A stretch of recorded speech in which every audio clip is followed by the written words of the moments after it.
ಮೈಸೂರಲ್ಲಿರೋ dump ಯಾರ್ಡಲ್ಲಿ shoot ಮಾಡಿದ್ವಿ. ನಿಜವಾಗ್ಲೂ ಅಲ್ಲಿ ಹೋದಾಗ ಗೊತ್ತಾಯ್ತು ಈ ಊರಲ್ಲಿ ಎಷ್ಟು ಕಸ ಇದೆ ಅಂತ.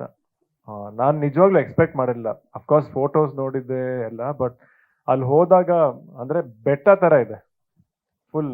ನಾವೆಲ್ಲರೂ ಈ ಚಿಕ್ಕಮಂಗ್ಳೂರ್ ಕಡೆ ಹಿಲ್ ಸ್ಟೇಷನ್ ನೋಡಿದಾಗಿದೆ, ಅದೇ ತರ ಬೆಟ್ಟ ಆಗೋಷ್ಟು ಕಸ ಇದೆ.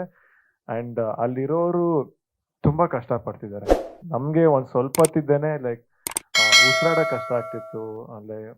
ಬಟ್ ಅಲ್ಲಿರೋರು ನೋಡಿದ್ರೆ ಅವ್ರಿಗೆ ಏನು ಬೇಜಾರಿಲ್ಲದೆ ಕೆಲಸ ಮಾಡ್ತಾರೆ. ಅಂಡ್ ಅವ್ರು ಕೇಳ್ದಾಗ್ಲೂ ನಾನು ಅದೇ ಕೇಳ್ದೆ, ಹೆಂಗೆ ನಿಮ್ಗೆ ಸ್ಮೆಲ್ ಆಗ್ಲಿ ನಿಮ್ಗೆ ಕಷ್ಟ ಆಗಲ್ವಾ ಅಂತ.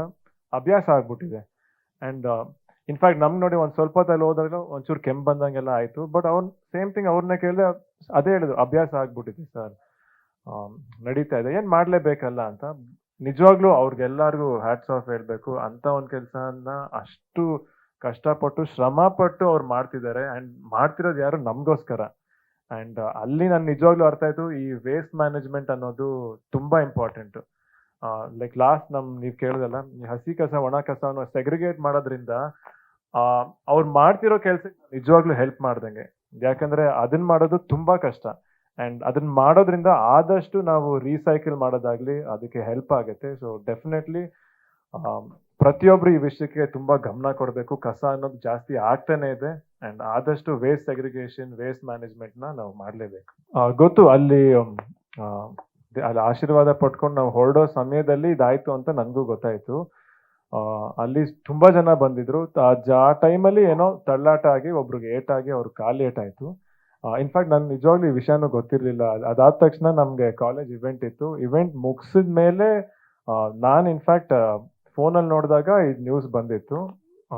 ಇನ್ಫ್ಯಾಕ್ಟ್ ಇಮಿಡಿಯೇಟ್ ಆಗಿ ಅಲ್ಲಿ ತುಮಕೂರಲ್ಲಿ ಸುಮಾರು ಜನ ಫ್ಯಾನ್ಸ್ ಇದ್ದಾರೆ, ನಮ್ಮ ಚಿಕ್ಕಪ್ಪನ ಫ್ಯಾನ್ಸು. ಅವ್ರನ್ನ ಭೇಟಿ ಮಾಡಿ ಹಾಸ್ಪಿಟ್ಲ್ಗೆ ಹೋಗಿ ವಿಚಾರಿಸಿ ಏನ್ ಫ್ರಾಕ್ಚರ್ ಏನಾಗಿಲ್ಲ, ಕಾಲು ಉಳುಕಿದೆ ಅಂತ ಹೇಳಿ ಅವ್ರನ್ನ ಮಾತಾಡಿಸಿ ಅವ್ರಿಗೇನ್ ಸಪೋರ್ಟ್ ಮಾಡಬೇಕು ಆ ಸಪೋರ್ಟು ಮಾಡಿದ್ವಿ. ಏನಂದ್ರೆ ಆ ಸಮಯದಲ್ಲಿ ನಮಗೆ ಗೊತ್ತಾಗ್ಲಿಲ್ಲ. ಅಂಡ್ ನಮಗೂ ಯಾರು ಇನ್ಫಾರ್ಮ್ ಮಾಡಲಿಲ್ಲ.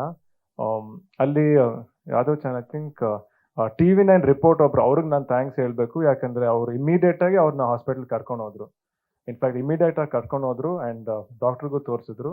ತುಂಬಾ ಖುಷಿ ಆಯ್ತು ಆ ಕೇಳಿ. ಅಂಡ್ ಅಲ್ಲಿ ಬೌನ್ಸರ್ ಏನೋ ತಳ್ಳಿದ್ರು ಅಂತ ಗೊತ್ತಾಯ್ತು. ನಾನು ಅವ್ರ ಹತ್ರ ಮಾತಾಡಿದೆ. ಇನ್ಫ್ಯಾಕ್ಟ್ ಅವ್ರಿಗೂ ಹೇಳಿದೆ, ನಿಜವಾಗ್ಲೂ ಆ ಬೌನ್ಸರ್ ಪರವಾಗಿ ನಾನು ಕ್ಷಮೆ ಕೇಳ್ತೀನಿ. ಯಾವುದು ನಾವು ಎಕ್ಸ್ಪೆಕ್ಟ್ ಮಾಡಿಲ್ಲ ಆಗ್ಬೇಕಂತ ನಮಗೂ ನಿಜ.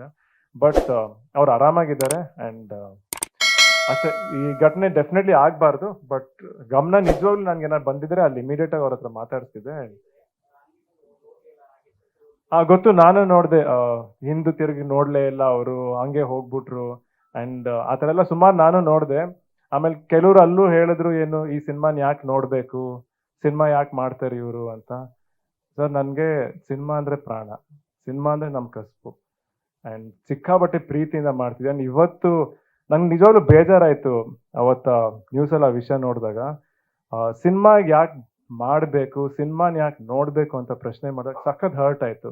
ಯಾಕಂದ್ರೆ ಇವತ್ತು ಕನ್ನಡ ಇಂಡಸ್ಟ್ರಿಯಲ್ಲಿ ನಾವುಗಳೇ ಮಾತಾಡ್ತೀವಿ ಸಿನಿಮಾ ಜನ ಬರ್ಬೇಕು ನೋಡ್ಬೇಕು ಅಂತ ಸಮಯದಲ್ಲಿ ನಾವೇ ಜನನ್ ಪ್ರಶ್ನೆ ಮಾಡ್ಬೇಕಾಯ್ತರ ಸಿನಿಮಾನ ಯಾಕೆ ಮಾಡ್ಬೇಕು ಅಂತ. ನಿಜವಾಗ್ಲೂ ಆ ಸಿನಿಮಾ ನಾನು ಒಬ್ನೇ ಇಲ್ಲ ಸರ್, ತುಂಬಾ ಜನ ನಾವೆಲ್ಲ ಕಷ್ಟ ಪಟ್ಕೊಂಡು ಮಾಡಿದೀವಿ. ಬರೀ ನಾವು ಆರ್ಟಿಸ್ಟ್ ಬಗ್ಗೆ ಹೇಳ್ತಿಲ್ಲ, ಯೂನಿಟ್ ಅವರಿಂದ ಪ್ರತಿಯೊಬ್ರು ಸಿಕ್ಕಾಪಟ್ಟೆ ಕಷ್ಟಪಟ್ಟು ಮಾಡಿದೀವಿ. ನನ್ ಬರೀ ನಮ್ ಸಿನಿಮಾ ಅಂತ ಹೇಳ್ತಿಲ್ಲ, ಪ್ರತಿಯೊಂದು ಸಿನಿಮಾನು ಎಲ್ರು ಕಷ್ಟಪಟ್ಟೆ ಮಾಡೋದು. ಅಂಡ್ ಆ ಟೈಮಲ್ಲಿ ನಾವು ಯಾವತ್ತಿದ್ರು ಒಳ್ಳೇದನ್ನ ಹೇಳ್ಬೇಕು, ಜನರಿಗೂ ನಾವು ಒಳ್ಳೇದನ್ನ ಬಯಸ್ಬೇಕು. ಅದೊಂದು ನಾನು ಕೇಳ್ಕೊತೀನಿ ಅಷ್ಟೇ. ಲೇಟೆಸ್ಟ್ ಹಾಗೂ ಇಂಟ್ರೆಸ್ಟಿಂಗ್ ಸುದ್ದಿಗಳಿಗಾಗಿ ಬಾಸ್ ಟಿವಿ ಕನ್ನಡ ಚಾನೆಲ್ನ ಸಬ್ಸ್ಕ್ರೈಬ್ ಮಾಡಿ, ಹಾಗೆಯೇ ಬೆಲ್ ಐಕಾನ್ ಪ್ರೆಸ್ ಮಾಡಿ. ಇದರ ಜೊತೆಗೆ ಫೇಸ್ಬುಕ್, ಇನ್ಸ್ಟಾಗ್ರಾಮ್, ಎಕ್ಸ್ ನಲ್ಲೂ ಮಿಸ್ ಮಾಡದೆ ಫಾಲೋ ಮಾಡಿ.